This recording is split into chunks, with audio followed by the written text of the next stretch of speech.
The Book of Forgotten Souls, Part 2, The Curse Revealed.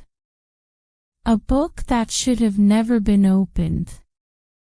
A past that refuses to be forgotten. And a woman trapped between two worlds. Sarah thought she was just an ordinary librarian. But now, she isn't sure who she is anymore. She's inside the life of Eleanor Whitmore, a woman from 1892, a woman with a terrible secret. And she's about to learn that some stories are never meant to be told. Lost in someone else's life. The parlor was quiet, too quiet.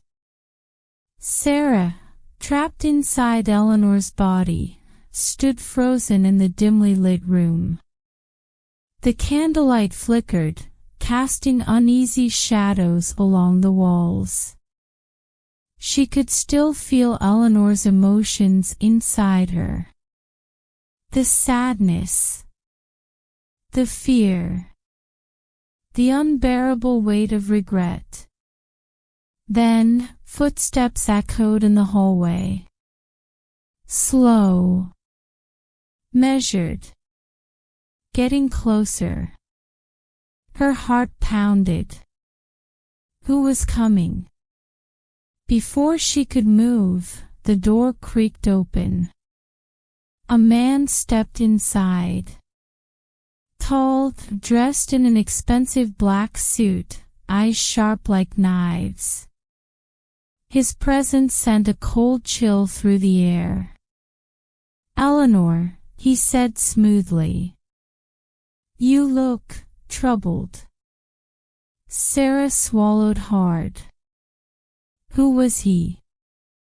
She searched Eleanor's fading memories for an answer, but the more she tried to remember, the more her own memories slipped away.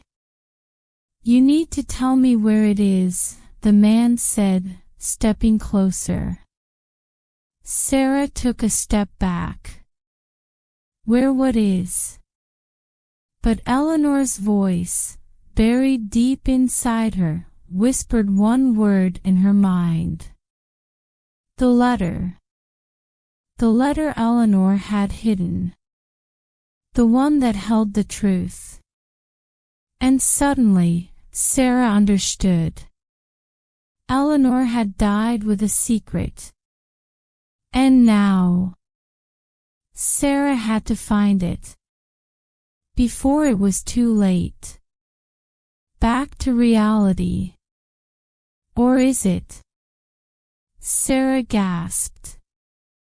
The world spun violently, the parlor fading into darkness. And then, she was back in the basement of Hollowbrook Library. The book was still open in front of her. The candlelight was gone. The air was freezing.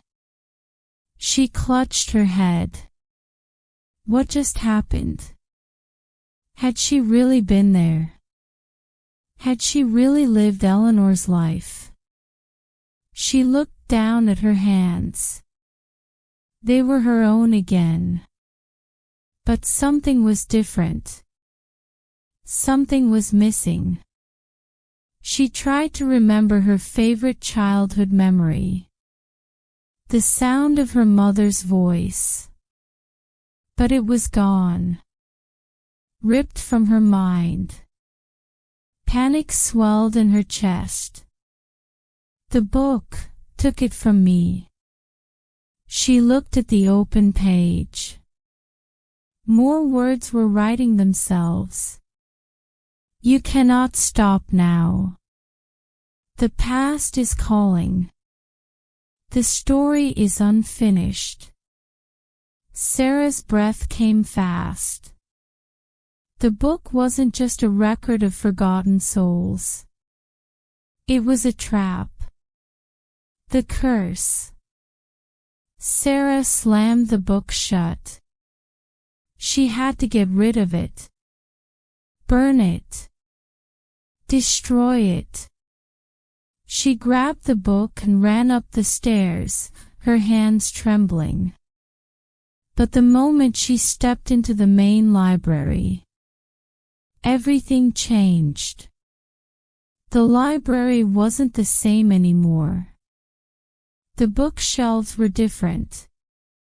The furniture had shifted.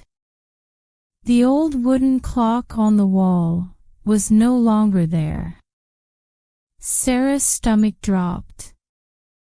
This wasn't just her imagination. Something had altered reality. And then she saw it. A portrait hanging on the wall.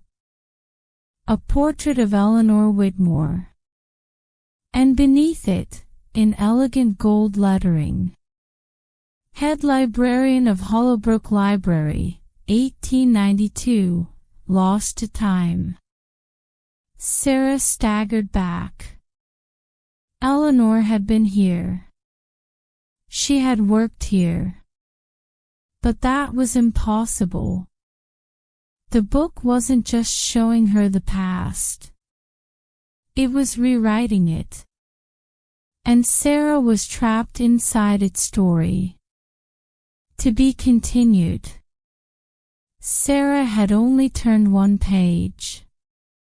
And already, she had lost a piece of herself. The book was cursed. A story without an ending. A story that demanded to be finished. But if she kept reading, how much more would she lose? Will she destroy the book before it destroys her? Or will she uncover a truth too dark to forget? Find out in part 3 of the Book of Forgotten Souls. Like and subscribe for part 3. Comment below, would you keep reading or close the book forever? End of part 2.